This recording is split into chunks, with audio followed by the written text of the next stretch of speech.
Bonjour, voici les titres sommaires du journal Anti-Guyane de ce mercredi 21 avril 2010. En Guyane, depuis hier, les employés de l'agence EDF Kourou sont en grève. Ils dénoncent notamment de mauvaises conditions de travail. En Martinique, avec 7 cambriolages par jour, l'île se situe dans le peloton de tête des départements français les plus touchés, selon un rapport de l'Observatoire national de la délinquance et des réponses pénales. En Guadeloupe, la première édition du festival de court-métrage Anti-Guyane s'est ouverte ce mercredi au Rex de Pointe-à-Pitre. Objectif, promouvoir le travail des cinéastes locaux et contribuer à l'éclosion des talents. Suite au mouvement de grève déclenché hier, les portes de l'agence EDF de Kourou sont restées fermées. Les grévistes réclament la formation du personnel d'accueil, mais dénoncent aussi les mauvaises conditions de travail. Hier, une rencontre avec le directeur adjoint et quelques chefs de service n'a rien donné. La condition qu'aurait imposée la direction pour l'ouverture de négociations serait la reprise immédiate du travail ainsi que le retrait du piquet de grève. Pour Conrad Ringuet, membre de l'UTG, cette grève concerne aussi la population. Aujourd'hui, nous avons décidé, nous, agents EDF Guyane, de se mobiliser non pas pour les agents, mais pour la population. Nous constatons qu'aujourd'hui, il y a une dégradation au niveau de la vie sociale des gens. Ce que fait la direction, c'est de ne prendre des intérimaires chaque jour et de faire ces gens-là vivre sur une situation précaire. Et c'est ce qui arrange la direction. Aujourd'hui, même ces gens-là qui sont intérimaires n'ont pas une vie stable. Et nous voulons simplement consolider la vie sociale de tout à chacun dans ce pays-là.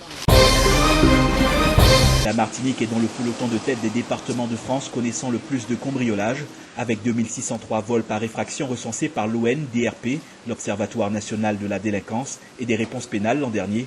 La Martinique se place au 9e rang des départements les plus touchés. L'île se retrouve quasiment avec les mêmes statistiques que Saint-Denis en région parisienne, avec 7 cambriolages par jour. Toujours selon l'ONDRP, en 2009, 1593 vols par effraction ont été commis en résidence principale, 73 pour les résidences secondaires, 654 dans des locaux industriels, 283 cambriolages d'autres lieux et 64 pour les entrées par ruse en tout lieu. Le Robert, le Vauclin, Sainte-Luce, Diamant, Fort-de-France et le Lamentin sont les communes les plus touchées. Nul n'est à l'abri des cambrioleurs qui semblent particulièrement apprécier les zones pavillonnaires et qui agissent de jour comme de nuit et dans toutes les communes de Martinique. La première édition du festival de court-métrage Anti-Guyane s'est ouverte ce mercredi au Rex de Pointe-à-Pitre. L'événement cinématographique, placé sous la présidence du comédien et réalisateur Lucien Jean-Baptiste, se déroule jusqu'à samedi dans les salles de l'archipel et permet aux réalisateurs antillais-guyanais de présenter au grand jour leur création. 4 jours destinés à la promotion du court-métrage et à la mise en lumière de 13 cinéastes locaux. Lucien Jean-Baptiste. Ce sont les germes là qu'on est en train de planter sur l'avenir du cinéma Guyane, Antilles, parce qu'il est important que là il y a un frémissement en métropole, on sent qu'on commence à s'intéresser à nos histoires, alors il faut pousser, et plus il y aura de jeunes motivés, plus il y aura des choses comme ça qui s'organisent, et bien plus on aura une jeunesse qui aura envie d'aller embrasser ce type de carrière. Intégralement dédié à l'éclosion des talents, le festival Prix de Court permet notamment aux lauréats du trophée du festival une diffusion dans un circuit commercial des Antilles et de la Guyane pour une durée de 2 semaines. Début mars dernier, une cinquantaine de réfugiés colombiens occupaient un immeuble de la rue François Arago à Cayenne. La CIMAD les accompagnait dans leur démarche de demande d'asile. En Guyane, la CIMAD s'attache à défendre le droit des migrants sur un territoire français d'outre-mer. Donc elle coordonne une plateforme interassociative d'accueil et d'orientation des demandeurs d'asile en coopération avec d'autres associations telles que la Ligue des droits de l'homme, le Secours catholique, l'Arbre fromager et Médecins du monde. Les personnes qui souhaitent effectuer des démarches de demande d'asile ou des démarches de régularisation peuvent contacter la CIMAD. Il y a un groupe qui existe sur Cayenne, qui est le groupe principal en Guyane. Il y a également un groupe qui existe à Saint-Laurent, qui est formé de 3 bénévoles et qui organise, tout comme à Cayenne, des permanences d'accueil et d'accompagnement des gens dans leur demande de régularisation.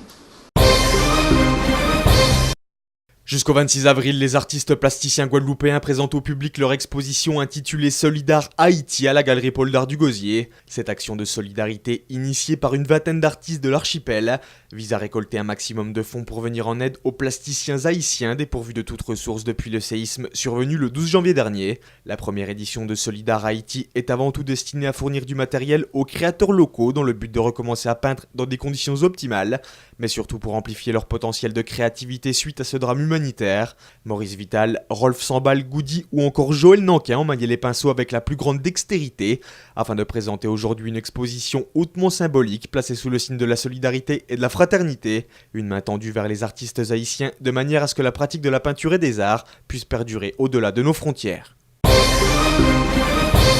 La ville de Schœlcher vient d'inaugurer officiellement la deuxième phase de l'aménagement du bord de mer et à la grande satisfaction de la population, de nouvelles infrastructures sont mises à la disposition du public.